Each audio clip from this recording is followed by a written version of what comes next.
yes. All Pleasure's right, ours. that's ours. You can go. Yeah. Okay. So, welcome to another episode of Comfort Free Conversations. Today we're here with Tel McKell and Sam Dupe. How you guys doing? We're doing good, brother. How are you? Yes.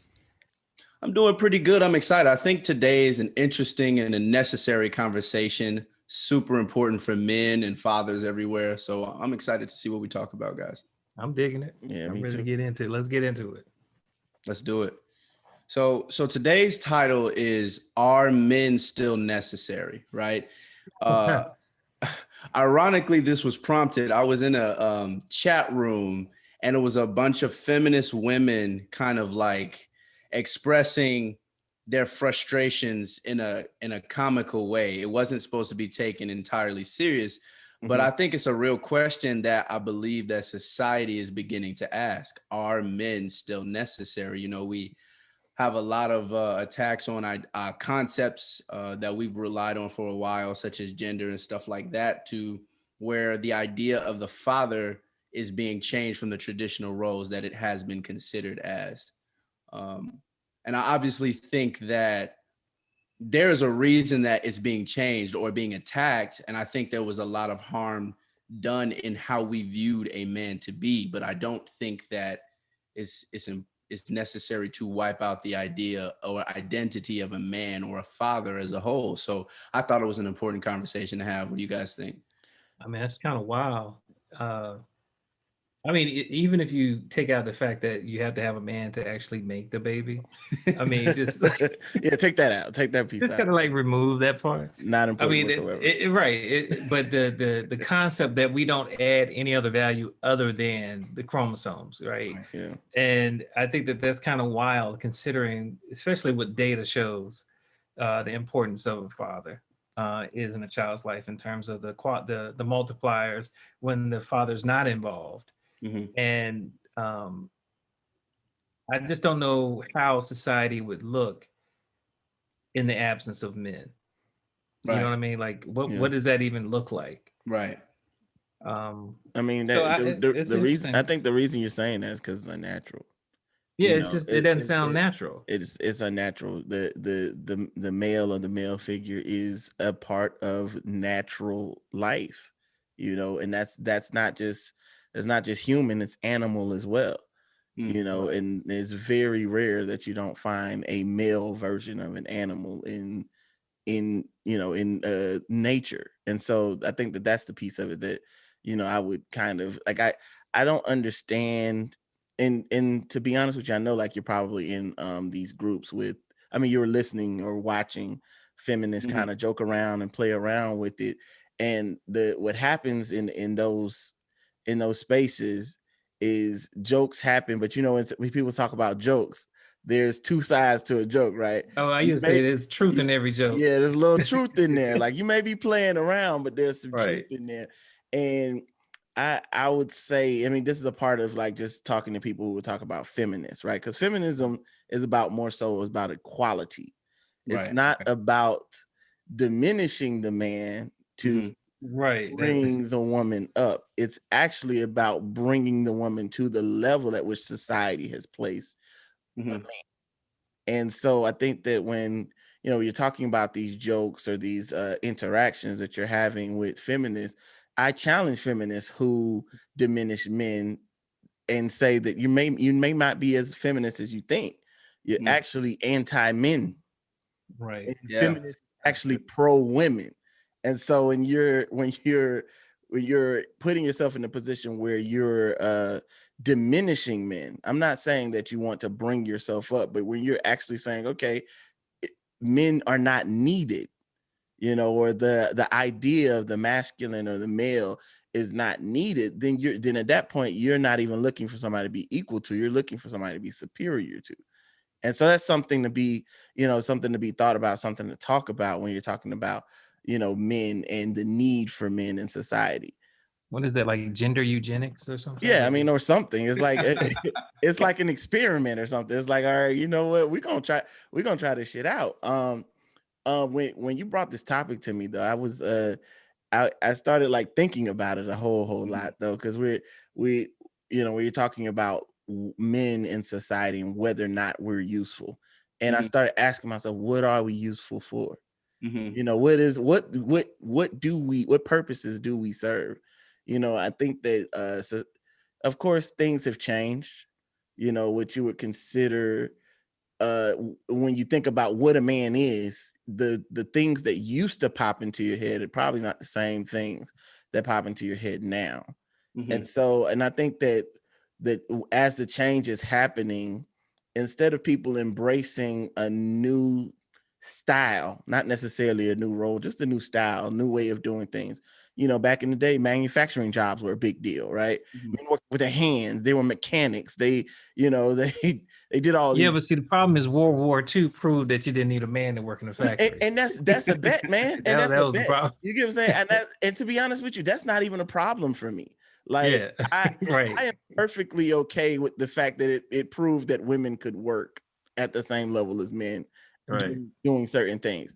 My issue with it is, remember we had the conversation on our podcast, Women Drive the Message. Uh Yeah. you're talking about like, men, we don't necessarily, it's not like our job is not bringing home bacon anymore. Like we don't, that's not that ain't what we do anymore. Like No. we're not the bacon bringers. We are, but we still provide. And I think that Mhm. that's the piece that a lot of women are missing, or people that trying to diminish the male role are missing. We provide things in the household.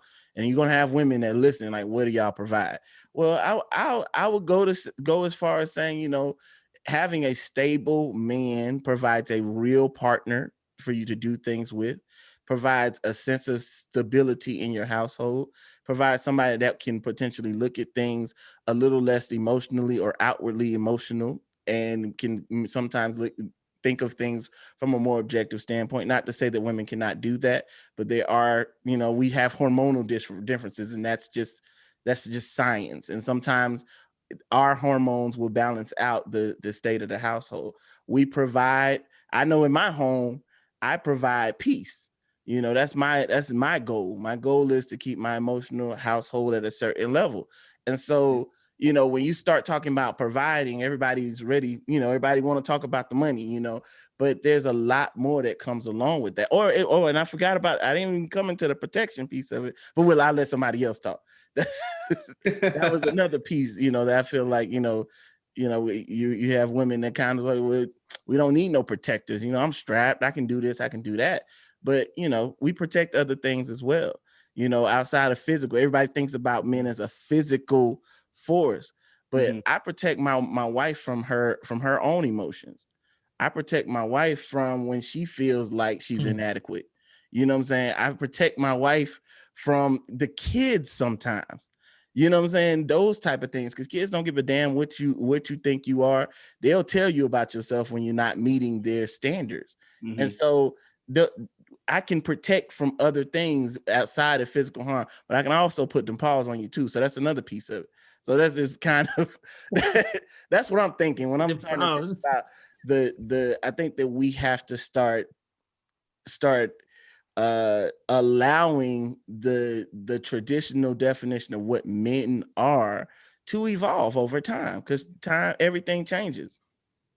That's good. Yeah, I just want to add that, Sam has this perspective on it, and I kind of look at it from the psychosocial perspective. So, historically, men, we knew we were the brawn, right? We protected our children and our tribe, if you will, from threats, animals, other tribes that had the warring tribes.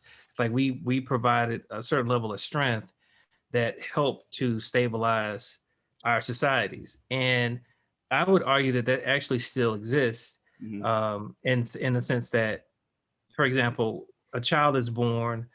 The first thing you do is you give the child to the mother. You get, and I'm big on the chemistry versus character perspective.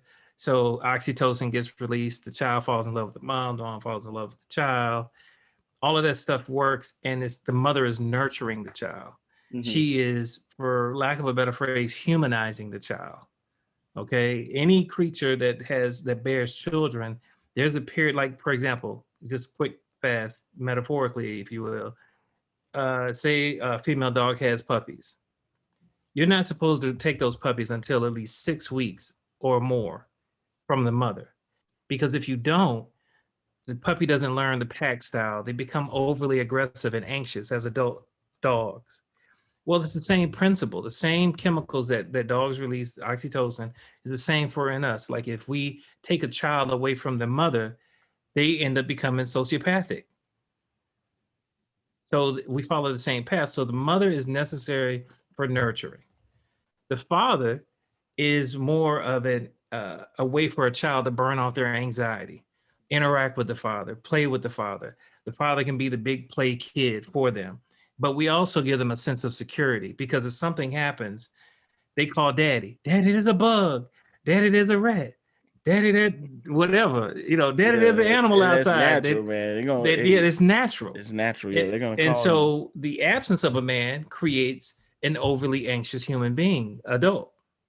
Mhm. So to say that a man is not needed, it's kind of naive in not understanding the human condition and why you got to have both sides. I think both parents or both are needed, man and woman. But honestly, beyond our job titles, the only purpose we have is procreation. I mean, man or woman.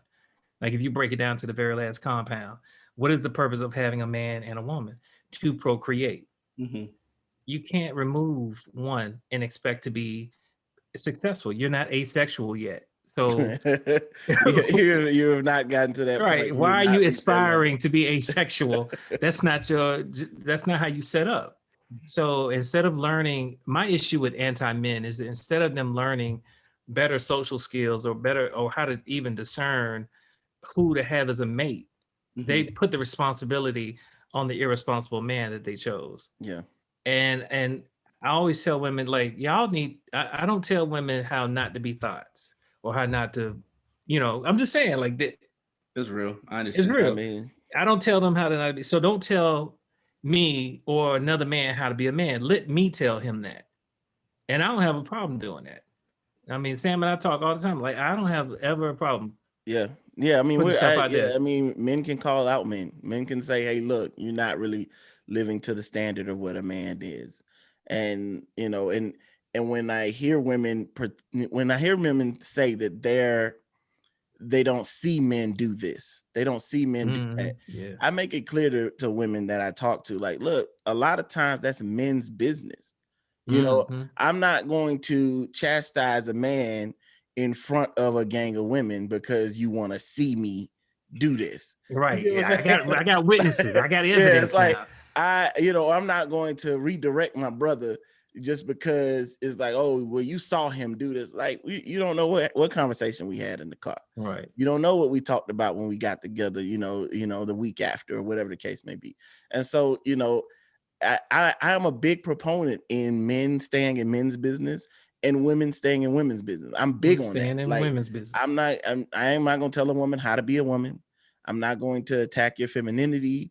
Well, I don't know. Those are things that I don't know. And I think that people have to start staying in their lane, for lack of a better term, not necessarily because I don't want people commenting on what men, you can have an opinion. But at the same time, it's like, allow men to be, and I want to allow Or women allow men to become men. yeah, that too. That's a good That point. too. That's Yeah, because we're not born that way. We have to Yeah. grow into this manhood, this womanhood. So I think a lot of that's true. There's a couple of variables that I think that are really important. Like, one is in the journey of allowing men to become men, how do we hold them accountable for the damage that they do in the works of that, right? So, if you think about a lot of feminist issues and like the fact that we are, let's say, physically stronger creatures, conversations such as rape, and then the integrity of a woman's words not being held at the same esteem of a man, so they can't really stand up for themselves. So I think there's a lack of trust in the societal definition of a man to become what he's supposed to be, right? And so, like, if you think about two parents, right, regardless if you have a son or a daughter, both parents are going to have a say in what it means to be, right? Like, Like if you have a son, the mother's going to have a large say in what that son grows up to be, just as much as the father is. And if you have a daughter, you see what I'm saying? So I don't know if it's this exclusive responsibility, like, oh, I'm a man, so let me deal with a man. Well, I mean, I hear where you're coming from. I think for me, there's a space where there's, childhood, right? Uh-huh. And then typically in most societies, there's a rites of passage Right. from childhood to womanhood to manhood. There's something that signifies we're about to have adult conversations from this point on. Yeah. Right. And I think that is something that it may be lost in our society to a degree. There's obviously subcultures in our society that still celebrate those rites of passage on a, like, it's almost as important as any other holiday. What is it? Is it? I'm trying to remember what it is in the Latina community. The quinceañeras and Yeah, like that, yeah. or in the Jewish community, the bar mitzvah. So, those cultures in America still celebrate that and they live by that. But in terms of the African American or Black American, whatever epithet you go with, we've lost that. And sometimes our kids get introduced to adult ideas too early Mm-hmm. without saying, hey, guess what? You are an adult or you're not an adult. Like, we don't draw Yeah. the line enough. Mm-hmm. So in terms of the mother and the father playing a part in who that child will become, it's going to come from our modeling behaviors. So children learn from watching their parents. If my kids see my wife be disrespectful to me and belittle me and all this other stuff, then that's going to impact my son's self-esteem. Mm-hmm. Yeah. Because I'm him and he's me and he sees it, right? Absolutely. And vice versa for my daughter. I have twins. Then vice versa for my daughters. If she sees me, berate and be abusive towards her mother, how does that impact her psyche about herself? Yeah. And so that's what I'm saying. Like, I think there's two conversations, but once Miles hits, 14, I'm just arbitrarily throwing that number out there. When he hits Yeah. 14, our conversations are going to be a little bit more adult. Right. And then I already talked to him about manhood. He's 8. I definitely will be, everything that he does is me gut checking him every time he does something like a little boy or something that's immature. And that's my responsibility to him. Now, if I met a grown man acting like a child and he's my peer, the type of man that I am, I will call him out on some shit. And that's the difference between, a woman's business and a man's business. Like, I'm not going to berate another man in front of my wife or my kids. But if Miles is with me, he's 15, and I see a man do something crazy, guess what? He's going to see me have a conversation with that man because he needs to do that in his peer group too. Yeah, So you gotta model that everything that I'm behavior. doing, I'm trying to model that healthy behavior, Yeah. Right. so that I'm transferring the skills that I've learned. And I don't know if you know this, Amir, I'm an actual trained therapist, but the skills that I learned in becoming a therapist, I didn't have. Unfortunately, my father couldn't pass this stuff down to me because he didn't have the tools himself. So Right. I'm trying to change some generational stuff, and that's why it's important to me. Exactly. I mean, and you brought up the trust factor, and Mm-hmm. Mikhail's talking about modeling behavior, and that's a Right. big key in developing that trust as well. There are a lot of there are a lot of women that grew up and saw their dads act a fool, and Yep. so they Yeah. get older, and then they can't trust the men that they encounter. There's some that hold their men on the tightest leash you can think of because they're just waiting for that moment for the man to act the way their fathers did, or Mm-hmm. or vice versa. Hell, some of them seek it. Yeah, I mean, you're right, and some of them that's a part of their that's the pathology. They just looking for They call that. it passion. Yeah. We passionate. It's like, yeah, I'm like, that's what I'm used to, right? They talk about what they're used to, and so Right. it's like It's home. that's a piece of it, and it is a horizontal relationship between parents and children, but it also turns out to become, I said horizontal, I meant vertical relationship Mm-hmm. between parents and kids, Yeah. but it also ends up being a horizontal relationship as they get older. And Yeah. so, I mean, I understand the issues that they have as far as far as like trust, and when you're talking about rape, that is unfortunately a lot of times. I mean, me and Mikhail, as far as rape is concerned, that's not there's zero tolerance for that type of stuff. Right. Real men have zero tolerance for that type of thing. Yeah, you can cut their However, heads off. from a social standpoint, we can't pretend that we don't necessarily, like, men don't necessarily benefit from the way society has handled rape or sexual battery for women, traditionally, right? And so it's about men in general, men calling it out when they see it, men making sure that within our groups that it's not glamorized. You get what I'm Right. saying? It's not glamorized, and it doesn't become something that we take lightly when we see it. And You so, I know, mean, but I agree. So first off, let me say I'm not I'm definitely pro men holding men accountable. yeah, More of what I'm questioning is, okay, so there's a I didn't want to mention this early in the conversation, but I think often the issue is that we confuse systemic issues with personal issues, right? Systemically, men have been known to be oppressive. When you look at the collective, that doesn't that doesn't portray to every individual the same way. Yeah, you can't And just generalize. because you yeah, are oppressed as a woman doesn't mean you don't have personal issues as a woman. And so I think those things are often conflated. So when you have an individual relationship with a particular person, that gets portrayed as all men, right? Or vice versa. You have a perception of how all men are, and you hold one person accountable to what you feel about the entirety of men. So, but the reason I mentioned that is there's these two different relationships. How am I functioning as an individual, and how do I fit into the collective, right? And so what I'm questioning is how, as a collective, do they hold us accountable as a collective, not us individually going men to men? yeah. I think that's necessary and important, right? I You don't think they know how. Uh, I mean, there's no book on how women can hold men accountable. right, You can hold a child accountable, not a man. I think, and that's kind of back to Sam's point about mind your business. Like because men are not going to listen to women.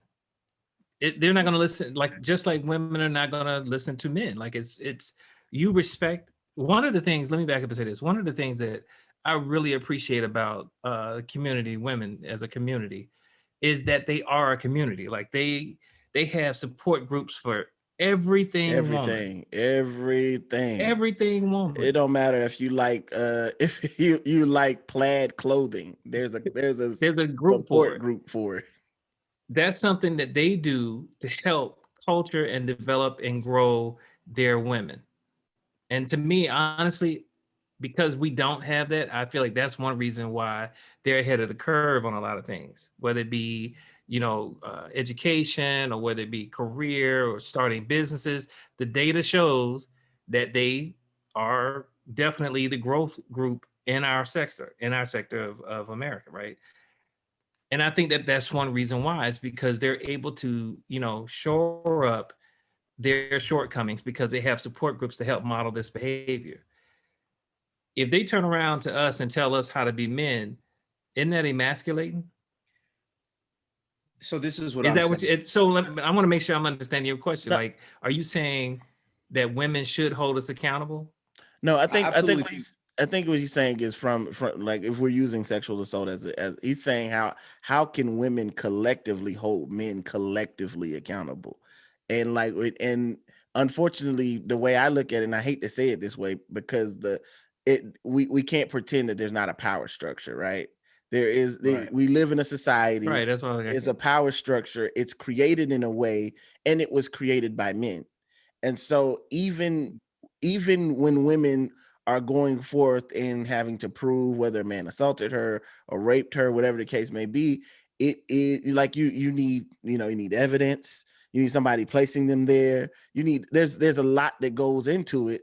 And If you're gonna have legal cases yeah, if you're against gonna them, if you're gonna go into civilly, you don't have yeah, to do that. yeah, but if you're going into a legal case, which is my Mhm. assumption is that's that's the goal. If somebody personally harms you, that should be one of the consequences you're looking for. But the issue Right. that's happening is this, as a society, it's very difficult to prosecute those type of cases. It's very ambiguous, Yeah, right? it's just There's not a it's perfect solution for it.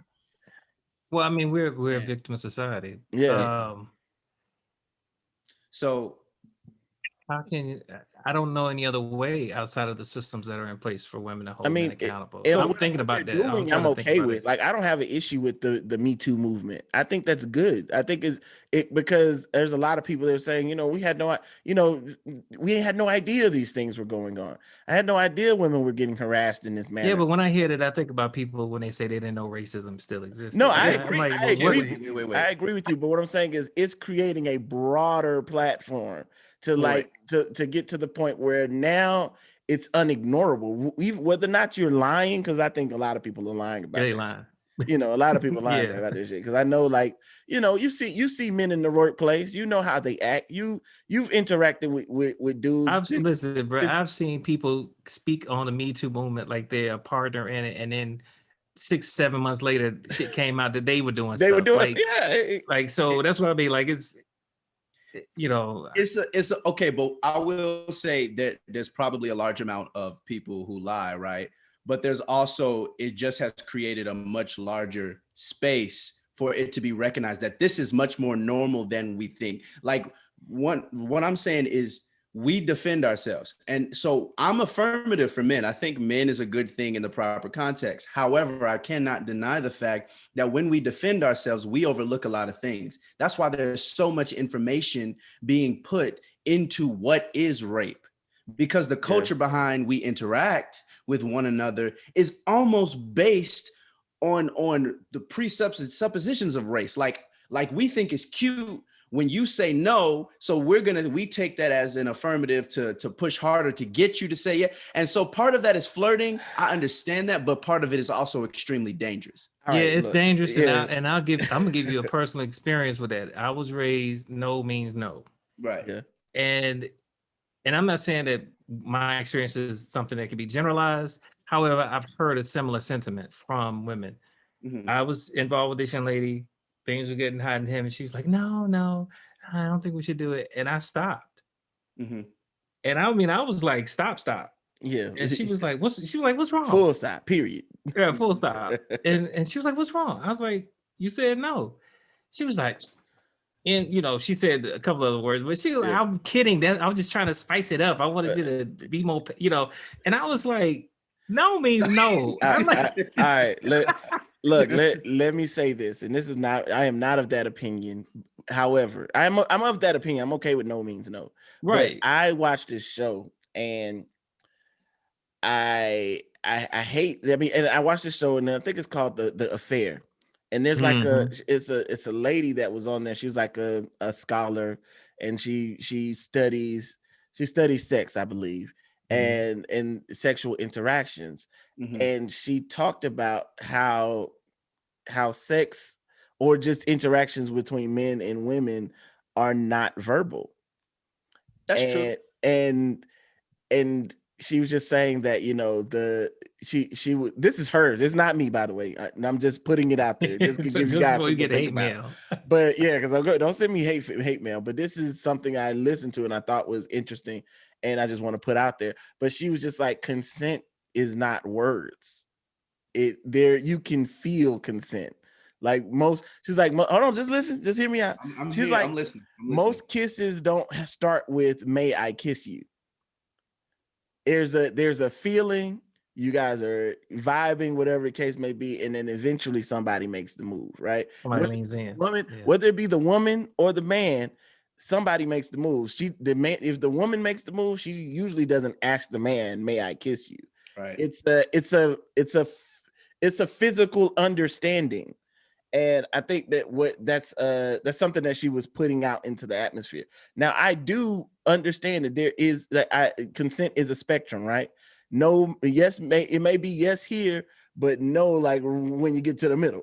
And Right. so you have to understand that and make your decisions as soon as you get to the point where there's no. Whenever, at any point, you stop. I definitely. So I got to ask you this. Yes, I sir. want to ask Amir this because this is since we're on this, because there's the social understanding and then there's the legal understanding of it, right? Yeah. And what I mean by that is, like, if you go out and you meet a young lady at the bar, and y'all are having a couple of drinks, and she may have leaned in, she may have leaned in, kissed, whatever, and y'all take it back to the spot. If things go far enough and she wakes up and regrets it, legally in the state of Georgia, you could be charged with rape. And so we did this. I do this presentation to some young men that Sam and I are tied to, and I'm like, it's cool to have a party, it's cool to have young ladies have a good time, but please keep in mind that you need consent, verbal and nonverbal. Exactly. Yes. Witnesses of consent, if you can, or find a way to prove. Because, and this is, I'm gonna tell you, this is how sexist the law is. The sexist is that if she has had something to drink and she changed her mind when she sobers up, it's considered rape. If I had something to drink and I was like, man, I look over, I'm like, man, I can't believe I slept with her. Like, she must have been pushing up on me. Yeah. There's no rape there. There's nothing there. So we're saying that the woman is the weaker sex, and how it's so sad that you got her drunk. Like, it's almost putting wholly all responsibility on the guy. Yeah, I mean, and as the person with the dominant power structure, I definitely think it causes ambiguous situations, but give me a better solution. That's the first thing I want to say. Second thing I want to say is, like, I'm agreeing with you about this verbal consent. I think some of it is unrealistic in the same way that you're saying, Sam. Yeah. Like, you're like, this is nonverbal. But here's my argument. If you were confident enough to have sex with her, you're telling me you're not, once those nonverbal cues have been given to you, you have the confidence to stick it in, but you don't have the confidence to say, is this okay? Like, if you've got all the nonverbal cues and you're confident enough to initiate that action, it doesn't have to be, do you accept my request to have sexual intercourse? Like, it could just be as simple as, is this all right? Are you sure? Are you certain about what you're about to do? Well, I think I basically just let her put it in. Yeah, I mean, or something. I mean, because I just don't. I operate in a realistic, natural space. I have never asked. I'm just being honest, and I have never raped either, by the way. But I'm just saying that that's the way I look at it. And I think that if we really want to take a deeper look at it, we dance. Americans or teenagers, college kids dance with rape culture every day. You know what I'm saying? Like, because the idea of getting drunk or going out, getting drunk, getting high, and then going home having sex is something that happens on a regular basis. And so what sucks about it is, I'm based on the standard of rape, meaning drunk people having sex. I don't know anybody who hasn't crossed that off the list. But I'm just saying that, and that's what sucks about it, because it falls into the same category. Because 20 years later, so here's I can come back and say, it falls into the same category of two consenting adults who were drunk versus two adults who maybe one person took advantage of the other, but is still two drunk people. And so it's like, it's one of those instances where all squares all rectangles are squares. I don't know, whatever the hell that is, but but not all are rectangles. Yeah, all squares are rectangles. All squares are rectangles, but not all rectangles are squares. So it's like, and that's the piece of it. It's like, it's four sides. It's four sides, four corners, but one looks this way. And because, and of course, for specific reason, but then the others like look different. And so it's like you're dancing in the same lane when you're talking about the way our culture is, so it's complicated. But I tell youngsters now, like youngsters that are in college, it's like, look, it's better to be safe now, because I'm not going to pretend like back when I was in school that it wasn't just a normal thing. You get what I'm saying? But like now I'm like, no, you need to know that that this is something I'll be honest with you. I'd be like, man, just get in a relationship. I mean, get a girlfriend, buddy. Like, get a girlfriend. It's safer. It's safer. I'm gonna make this little comment and then I'm gonna bring it back in. But that's the thing though. Like this people act like you can't rape your girlfriend, but that's a whole nother. Nah, I don't mean it like that. You can. They'll get it That's what twisted. you I'm just saying, like, said. you got less chance of catching a rape charge with a girlfriend than you can. Right. And I definitely agree. So, but like the whole point of, we've even got deep into this thing, but the whole point of bringing this up is it's extremely important when you have a dominant power structure, or one that is in favor of man, and the power structure of man, where's the security for them as a collective? Like, that's what I'm saying. I'm not saying how do we, I'm saying it is still necessary for them as the oppressed or marginalized group to be able to have some facet to hold us as a collective. Because let's say this, if your boy, if somebody you know not well, you know them, you don't know them well, comes to tell you your boy raped her, and he actually raped her, regardless of if he raped her or not, your loyalty to your boy is gonna be like, he's a man, he probably didn't do that, I trust his character, right? As someone from that power group. But if you got another woman coming along to understand the fact that they are in the insecure space, you see what I'm saying? So that's why I'm saying, no, because that's happened. Johnny, I could speak. No, I personally know your ass getting whooped where I come from. Like, it's not, but, and I know that I'm unique. I know my situation may be unique amongst circles. I actually, it's happened twice. Do you whoop him? As soon as I see him, like, it's wreck on sight, because I'm asking you, hey, what happened with old girl the other night? And if he started, that double, like, nah, bro, you getting popped. It's like, what the fuck are you doing? Yeah. But to be honest, it happened on both sides. I had a friend of mine get charged, and it was his girlfriend, claimed that he raped her, and he was facing charges. And all it really boiled down to, he was popular, he was a DJ, and a girl that she didn't liked him. Like, it was just so high schoolish, and this was in college. It was some bullshit, and this man almost lost his freedom. Mm-hmm. And she recanted. Wow. And then apologized, and his dumb ass they started back there. I was like, you crazy little motherfucker. But went back. But the point is, it could be on both sides. Right. In his instance, I knew the truth because the date in question, I knew where he was. He wasn't even with her 5 minutes. He had dropped some stuff off, and we had to go do an event. Mm-hmm. My point is simply, I have a no tolerance attitude towards men being physically violent with women. Mm-hmm. It's just I don't fuck with that. When I saw somebody pushing on this girl, I ran up and I punched him and got him off of her. And it's sad that you could see shit like this happening. And this is in college communities. Yeah. Oh, this yeah. This is not like in the street. I ain't talking about like on the street shit. I'm talking about like higher education. And that to me is what, people appreciated me, even though she kind of was like shocked about it, but her friends and everybody else was like, whenever I saw them, it was in the lunches when my traditional age, Sam.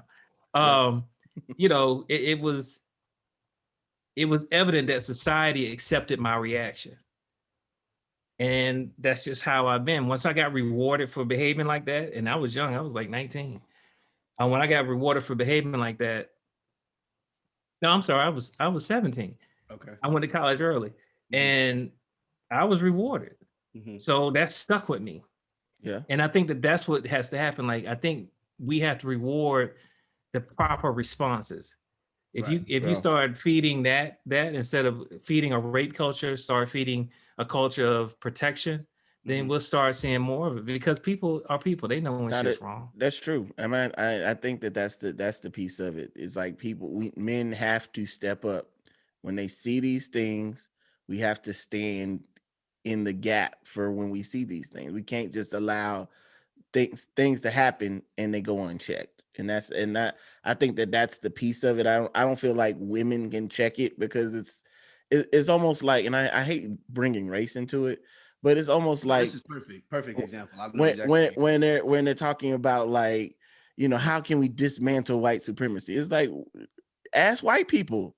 You know what I'm saying? Like, They invented that shit. Like, They why? invented this shit. Yeah, why are we asking?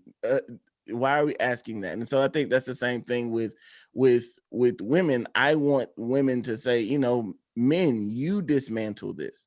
You know what kind of dudes that you hanging around with. You know what these dudes are capable of. Or you see your dude dragging this drunk girl to the room.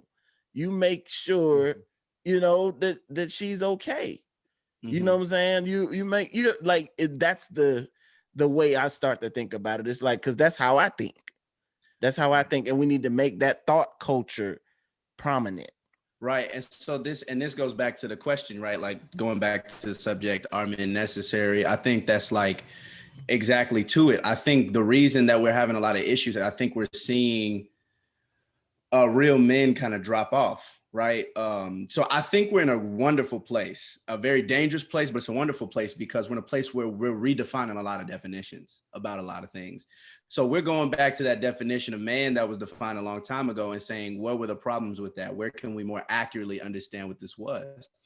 One of the things that I want to talk about today is the whole idea of the men, women being the more emotional figure. And I personally don't believe that to be true, right? I believe that one of the things that men provide is discipline. I kind of draw my definition of what a woman and a man is from like a metaphysical standpoint. Like, I don't believe that a woman is exclusively feminine, and I don't believe that a man is exclusively masculine. I believe, like, when you see a man, he is some combination of masculinity and femininity to some degree, right?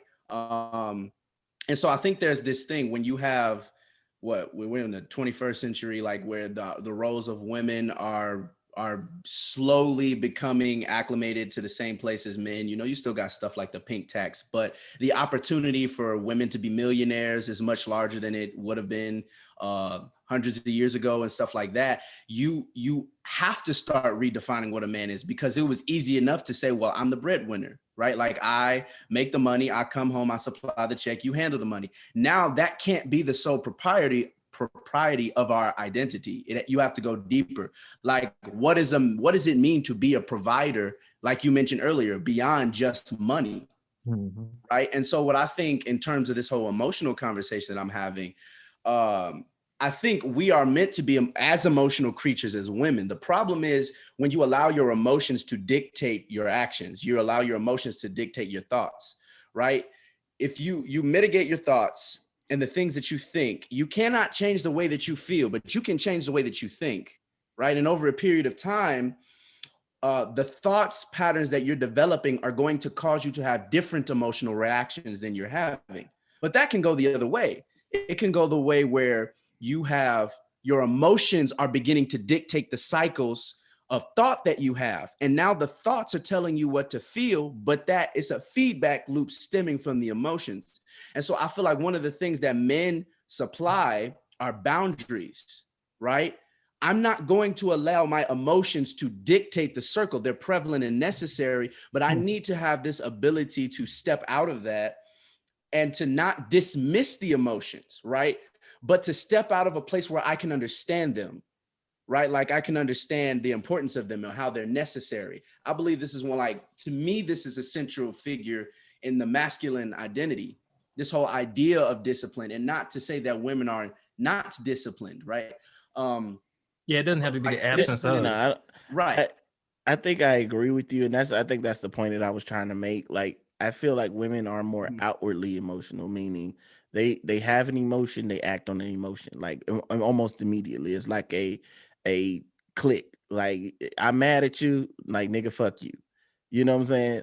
And I'm not saying that. I don't know, Sam. Hold on. Yeah, Let me finish. I don't agree. I'm not necessarily let me agree finish with the what way I'm he's saying. laying Let me finish what I'm saying. I'm I feel like, and this is something that I've seen from just my friend circle, men get mad and they act out in a dumb way later on. They are, they get upset about something, they may not come out and say it. They hold it in and then they go do some dumb shit. And it's like, I think that's the piece of it that I've seen. At the same time, though, an emotionally intelligent man doesn't, like you said, doesn't necessarily let his emotions dictate how he interacts in that moment. He takes himself out of it.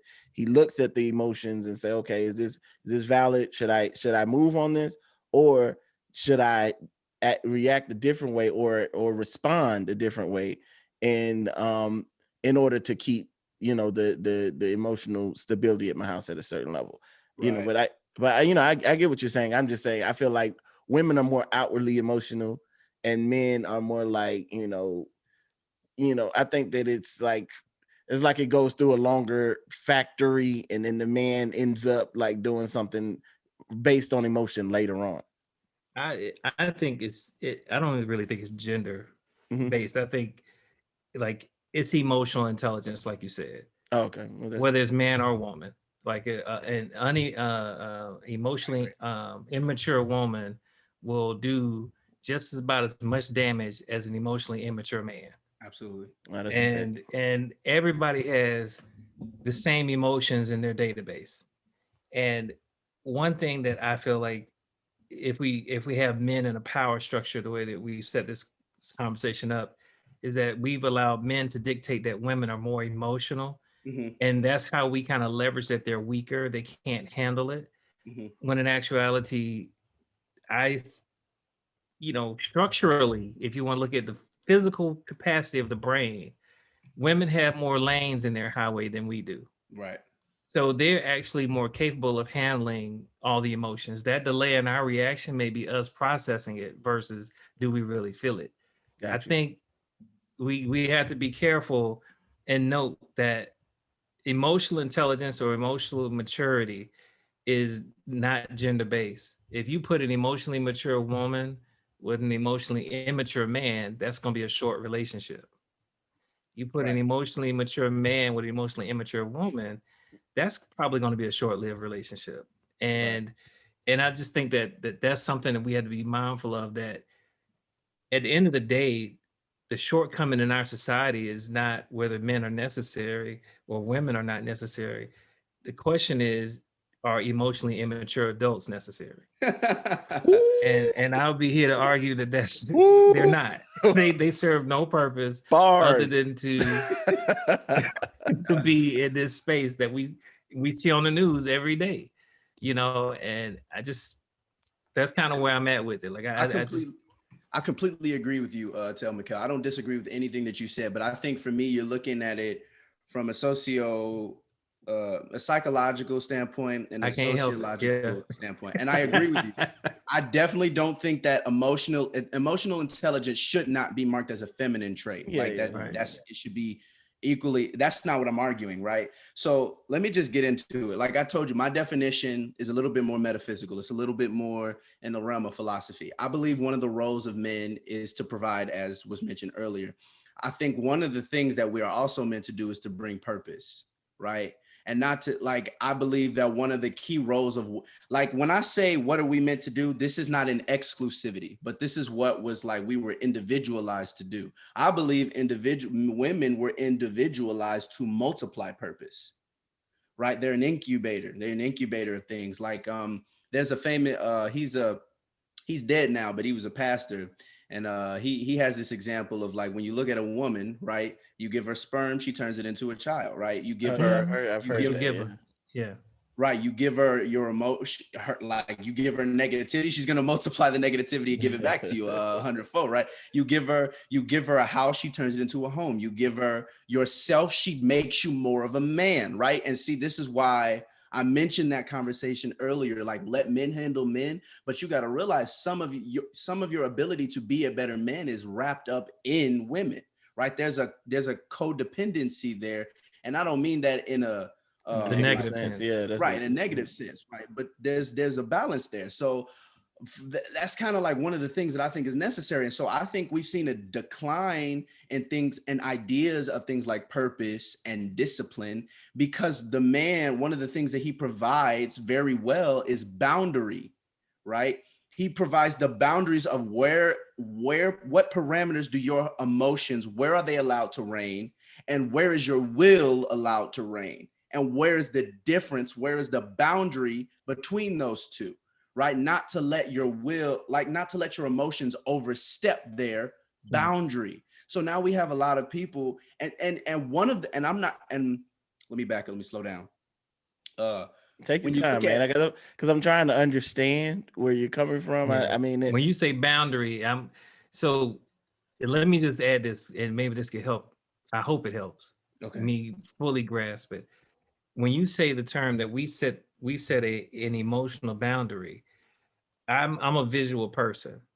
So what that means is that when you say a man sets a boundary, I see the women in the capacity where they're pushing the boundary and we're like, no, we're not going to go that far. Like it's too dangerous to go that far. Like we're almost like a milestone or checkpoint for whatever's happening in that moment.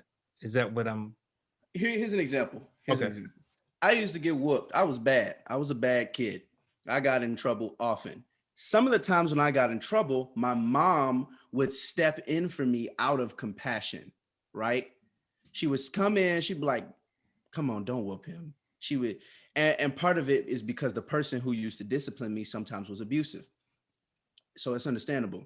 Gotcha. However, all of the times that she stepped in weren't good for me, right? Some of them discipline that I got, I needed.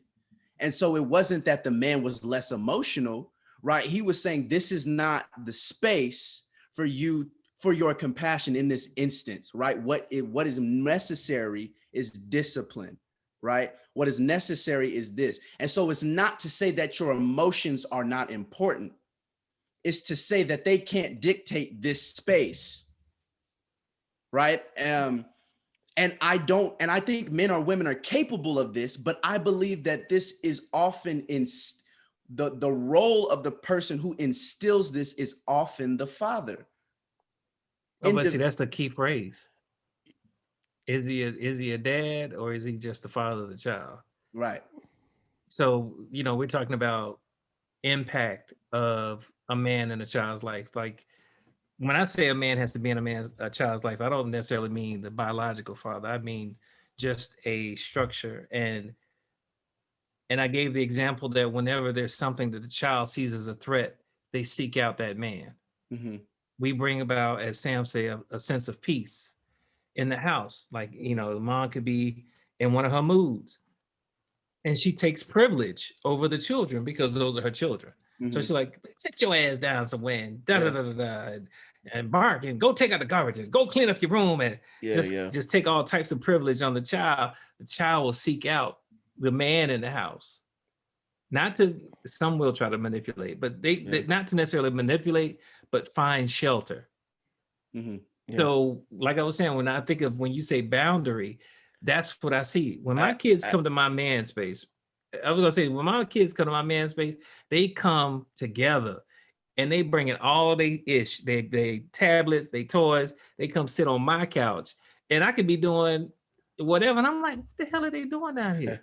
And not too much later, I hear boom, boom, boom, boom, boom, above me, and it's my wife going through, and they are moving out of the way of the storm. Yep. And that's how I perceive it. You know what I mean? It's like they recognize. They're coming to get their peace. They coming to get the peace. Yeah. And to me, obviously, you shared, and I appreciate you sharing your experience growing up. He was not in a place where he was a peacemaker. Right. And it may be because he didn't have a peacemaker to model himself after. Mm-hmm. You know what I mean? And that's what I'm saying. Like it's generational. Where I come from in the South, we call it generational curses, right? It's like if your dad is an alcoholic, you probably gonna be an alcoholic if you ain't careful. You have to be mindful of, and that keyword mindful of it all. And I don't know that I get the metaphysical I got a story thing. that I'm actually kind of in agreement with what you're saying, Amir. And I have a story that kind of mirrors what you're saying about the emotional boundary, right? Like you can take ourselves out and create the emotional boundary. Let me give you guys an example. My like Mikhail, I got twins. Okay. And check that. the my twin girls, Wow. That's actually crazy. Yeah, it is. It is wild, isn't it? Uh, but like Mikhail, my twins, we it's a rough go having two kids at once. My wife wanted to breastfeed our children, and and so they slept in the bed with us for a year. uh that didn't, that was a year. We talked about that. We said that's what we were going to do. We agreed, me and my wife agreed that that's what we would do.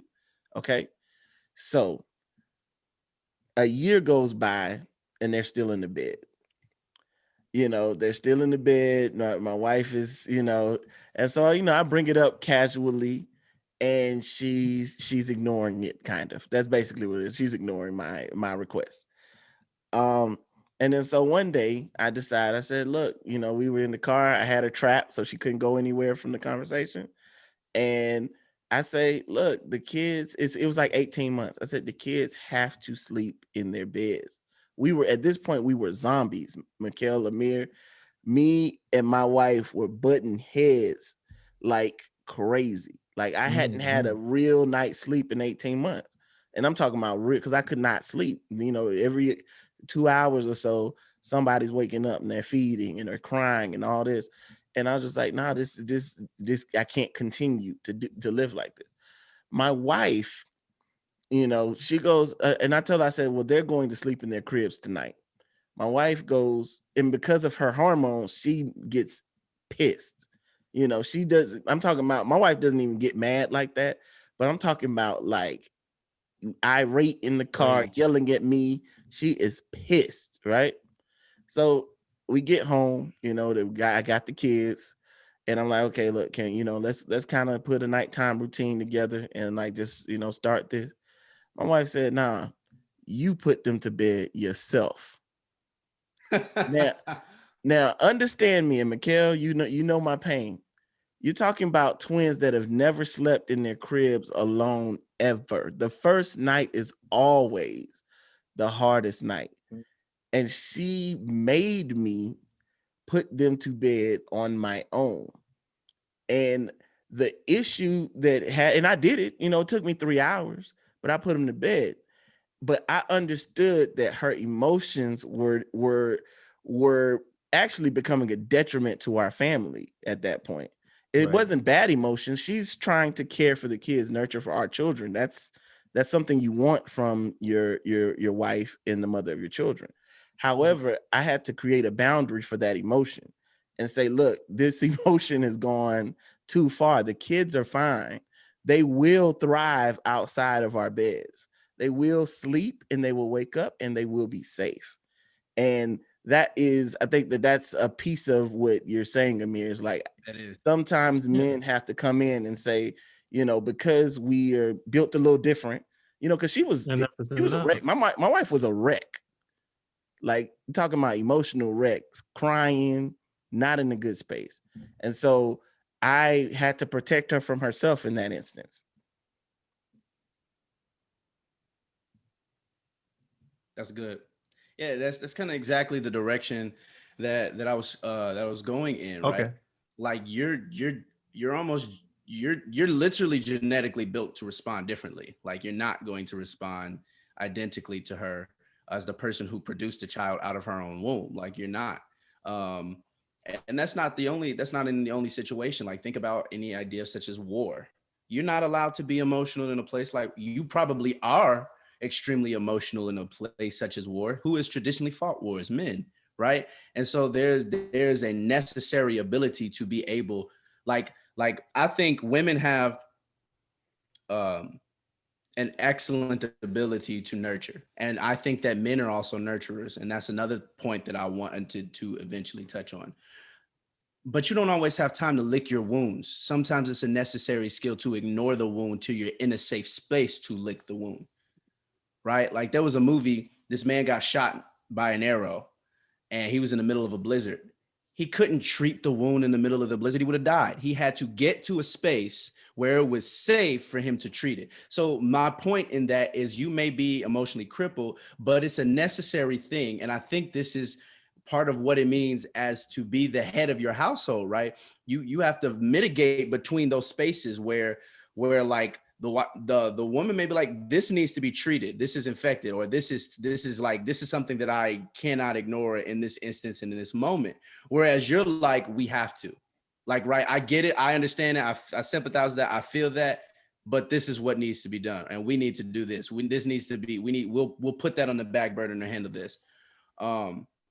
So what I'm saying is not that women do not have that ability. Remind you, we're talking about two different levels of things. We're talking about what you see for men and fathers as a collective versus what you see as a woman or a mother as a collective. If you were to zoom in on the personal level, yes, for example, men are on average taller than women. That doesn't mean there are no women that aren't taller than any men, right?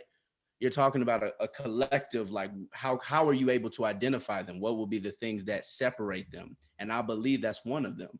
When men have a great ability to provide boundary, that's part of what it means to provide security in a many different fashions, emotionally, physically. I think, and that spills out into a lot of other things. Yeah, because for me, first and foremost, let me say this. One of the things when we reflect on history, we could be a victim of believing our own history, and what that means is that, you know, for example, we mentioned like white supremacy. So the lesson is, oh, we're more superior than Black people, right? And there's some people that actually have carried that on for generations and believe. But you know, I was reading some stuff on African civilizations, and women fought in these wars, and no, there's a difference between getting shot with a bullet and getting speared.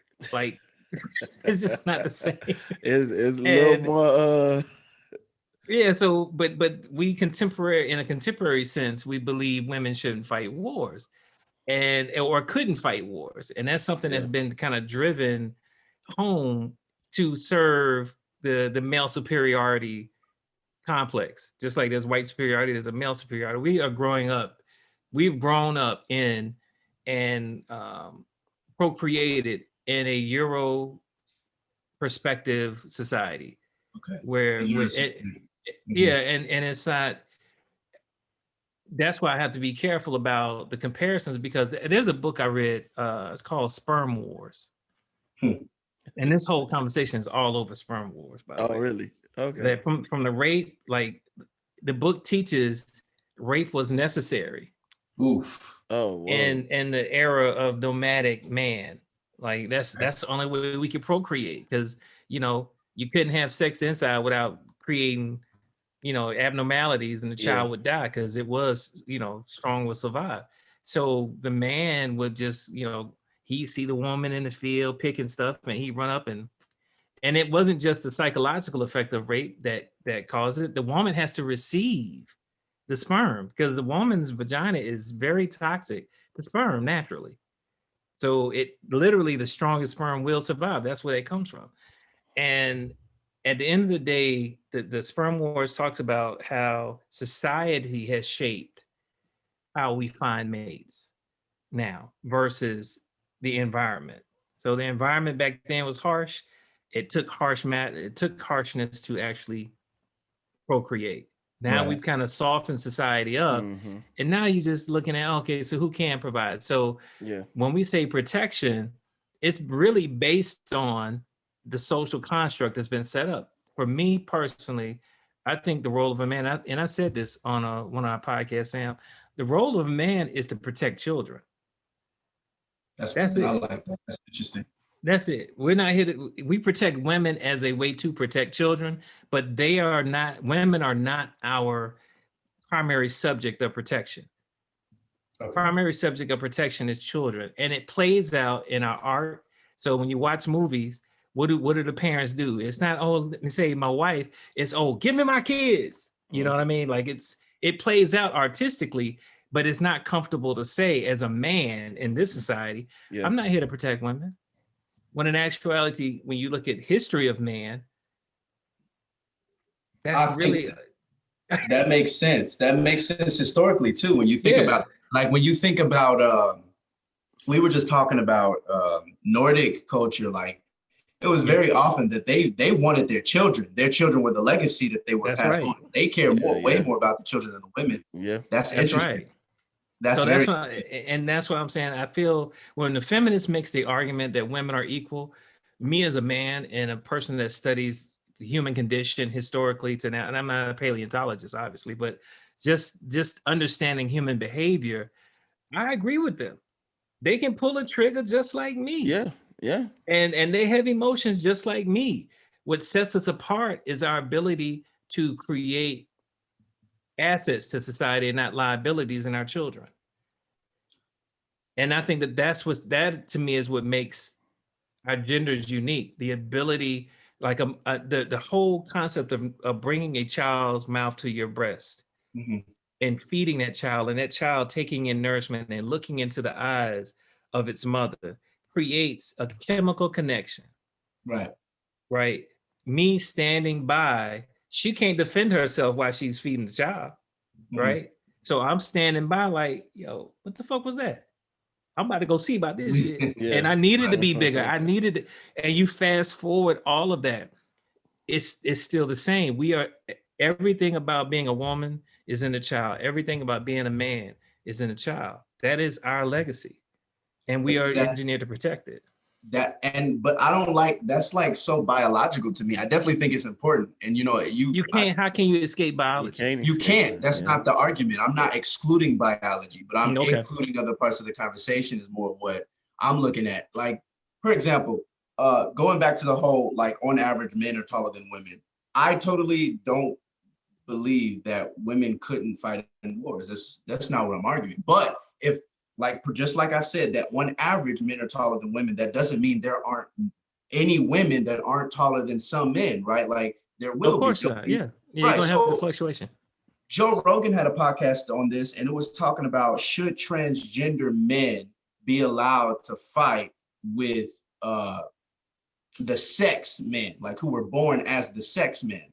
And so, like, they were talking about, like, a man who has who was born with male genitalia, who becomes transgender in women. A lot of them are dominating the other women in that field. Why? Because you can have a woman who is a beast. She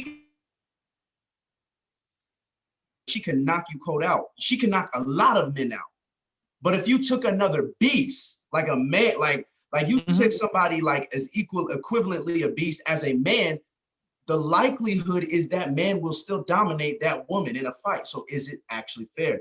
So I do believe that women and men should be equal in stature. I don't think that they're equal in quality.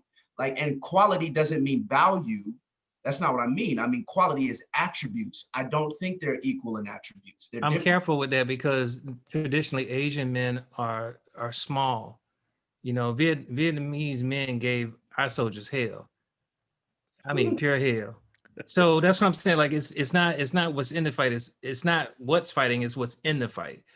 And the reason why I say biology is a key component, or for me, the leading component, because everything else after biology is idealism, is literally what the leading or whoever the power structure thinks it is Right. being bled down. And that to me is the flaw in manhood. It's like, Yeah. I've decided to go outside of what biology tells me that I am to create another structure so that I can dominate or be superior over another, which to me is a toxic place. You know, I don't do the toxic masculinity thing too much, but I'm just talking about, but I do believe in toxic thinking and that you're poisoning your mind. And if you poison your mind, like you said, what you think will, it manifests itself. Right. So that's why I'm careful with it. That's one reason I kind of stay in the lane of science and the biology sense, That makes sense. because it's data that cannot be refuted. Exactly. And I think that that's another piece of it. Like, I mean, if you take it to another side, like when I think about women, when I think about who I would allow to handle my things, the most important things to me, I always think about a woman. And it's because of the way their brains are set up. It's because that I know that they can handle more up here than I can. It's proven. It's not like At one time, yeah. at one Like time, one yeah. time, right. It's proven. It's not something I'm making up. I know because when I'm on the phone and my wife's talking to me and my kids are asking me for something, whatever, I cannot function. You know, My wife, she can do that. Paralysis. She's on the phone with her mom. She's typing away. The kids are asking her for something. She's giving them what they need, you know, and that is He's typing just, an email at the yeah, I same mean, time. it's wild. Like I can't even speak and read at the same time. And my wife makes fun of me because she's like, what like I'll be reading something and she be speaking to me and she's like, hello. I'm like, look, I'm reading. I am reading. You get like, why are you trying to talk like, yeah, I know like, you think that I like, can do these both things. Yeah, I understand. like I'm bringing, it's a 1-lane highway, okay? Yeah, And I think yeah. that's what Mikhail was saying. They have many lanes. But- I think that's the piece of it. I'm not trying to take away, but when we're talking about I agree with Mikhail. I like to bring biology and put, or if the way I look at it is I put biology at the top, because Right, okay, that is what we are. You know, we Right. we can't get away from that. And everything else, and I get it, philosophy matters, right? Because it's a study over time Right. of Of the behavior. interactions that we've had. But I think that is the piece of it that is kind of bringing us to this conversation. Right. You know, is what's bringing us to this conversation is over time, the role and the way we are viewed as men has shifted. And there are And men is it out here. shifting back or shifting back? Is We it don't shifting fucking back to know. what it was? We don't Or is know. it shifting forward? I don't know. I think, And to me, So- that's the philosophy piece. Yeah. It's like, so- did this that's exist important. before? Yeah. I'm glad you mentioned that. That's kind of where I'm going. So like you tell me and that kind of goes to what I'm talking about. Our capabilities I'm not saying they're drastically different, but you just told me that a woman's brain is literally neurologically programmed to be able to handle more things at once than a man. That Yes, is sir. correct. Yes. But that doesn't interpret why. It's an observation. Science observes what, and is often the evidence behind our whys, right? Right. Like about all of the things that we have. But I think personally, for me, everything goes back to philosophy. So like I'm once, and I want to remind you that I'm not excluding. I think it's just as you're saying, it's excellent evidence, and it holds us intellectually responsible to say, when you give me an idea, well, show me, is there any evidence that can back this idea that you created? So it's not just some grandiose claim. So I Right. definitely agree, and I like how you challenged me when you brought up women who come into war and things like that. I think that's important. But I think also the thing that guides this conversation depends on your worldview and how you look at what's important. Like, is there a governing force that decides what a man is and what a woman is? And maybe we deviate from what that is, right, over societal, like over history and as society changes, right? So what I'm looking at is, okay, you tell me this biological difference that women are able to do that. Is there deeper implication, not biologically as to why that happened, but why that they were designed that way to begin with? And that's more the conversation that I'm having, if that makes sense. Oh God, I mean that's a God conversation. Yeah. Exactly. Because I mean, Exactly. That's I'll be honest God with you. talk right I there. honestly, I over my years, the Bible reads him, but I'm starting to believe more her, just from because of the biology, right? Okay. So if we're talking about, God creating man, he creates life, let there be life, 7 days, and days are relative in the Bible because there are people that live for thousands of years. So what does that really look like? And if I think about it, God gives life. The only one of us out of the dyad, the two, that gives life is a woman. And if we're talking about taking a rib and molding and making the other creature, I'm the only one with the additional appendage that could have been a rib. I'm talking That's about interesting. yeah, I'm just putting it in like if you take the verbiage and you look at it and you be artistic with it, creative with it. Like there's so many things that lead me to see perspective and the strength. To me, a woman is God, right? So what that means for me is I revere her.